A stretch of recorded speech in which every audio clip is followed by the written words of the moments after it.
So, Pete, mate, what does it mean for you to be back in Kona for the very first time as Ironman World Champion? Sounds good, doesn't it? Sounds very good. Flying in, it was, I really was thinking about how it felt to come back as the plane landed and you see all the lava and coming back without the hype and excitement that is with Ironman, to come back and I guess make a little bit of peace here and experience the island again and race on part of the course as well.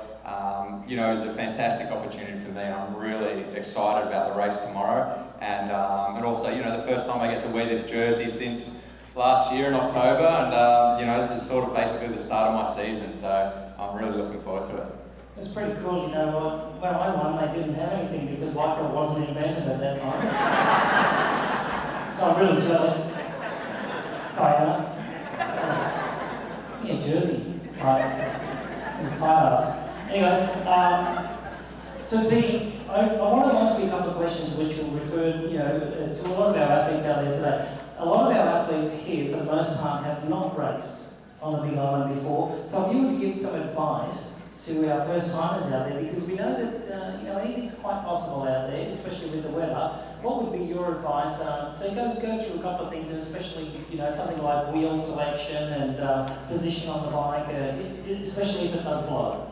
I've raced here about 7 times now in the Ironman, and it can get windy. And I've found that for me, I raced with a set of 808 zips, Firecrests in Hawaii, and for me that was fine. I was okay, and it was quite windy last year, as everyone keeps telling me. But look, I didn't notice that, to be honest. I'm not out there riding my bike thinking, Jesus, windy, this is really hard. As soon as you tell yourself it's windy and it's hot and it's hard, it's going to feel a whole lot harder. So just try and stay positive and not focus on the wind. Focus on just being as efficient as you can, getting from A to B as quick as you can, as efficiently as you can. So keeping your head down, so changing your position is really great. So when you hit those hills, change your position out of your aero bars, get up on your hoods, but don't sit up. Just still sort of hunch over a little bit, keep your head down, so you're still a little bit aero, even though you're changing the position of your shoulders and your chest, which can really just help, alleviate some built-up stresses. So, focus on staying relaxed the whole time, and in terms of the heat, I've raced here every year coming straight from Australia, which is pretty much winter, and 8 days out from the race, and people often ask me, what about acclimatising or acclimation, as you call it here?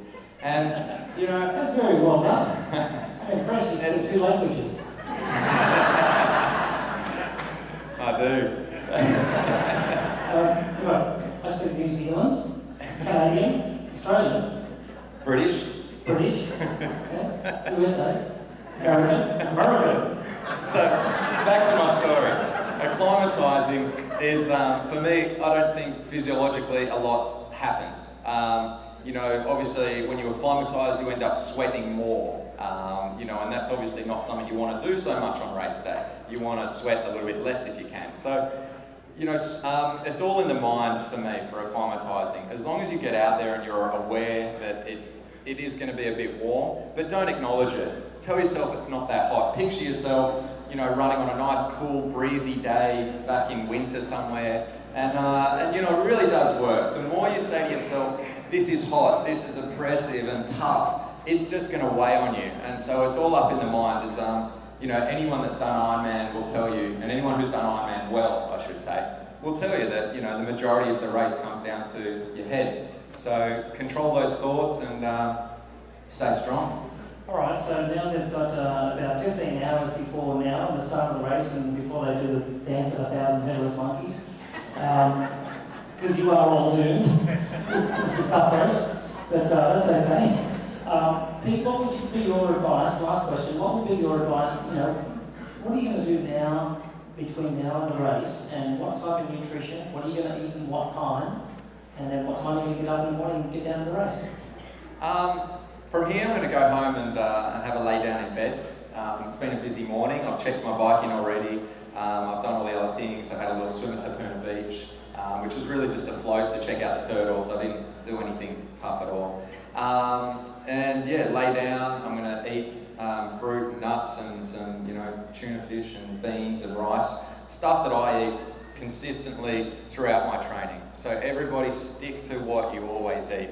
Your body recognises it, it's familiar with it. So whatever you normally do, go and out there and get it. You know, the Fairmont has an amazing menu, even if it's just a side. Like for me, there's a brown rice and beans side down at the Halakai restaurant. You know, that's my meal, will be the side, because I love brown rice, I love beans, and that's what I eat often. So, you know, they'll stick to that. And so I recommend everybody, you know, just stick to what's familiar. Don't get caught up with what everybody else does. And, you know, perception is a real killer. If someone else is doing more training and eating more and eating this, you know, if they weren't around you, you'd just do what you instinctively felt like. So ignore them, go with your instincts.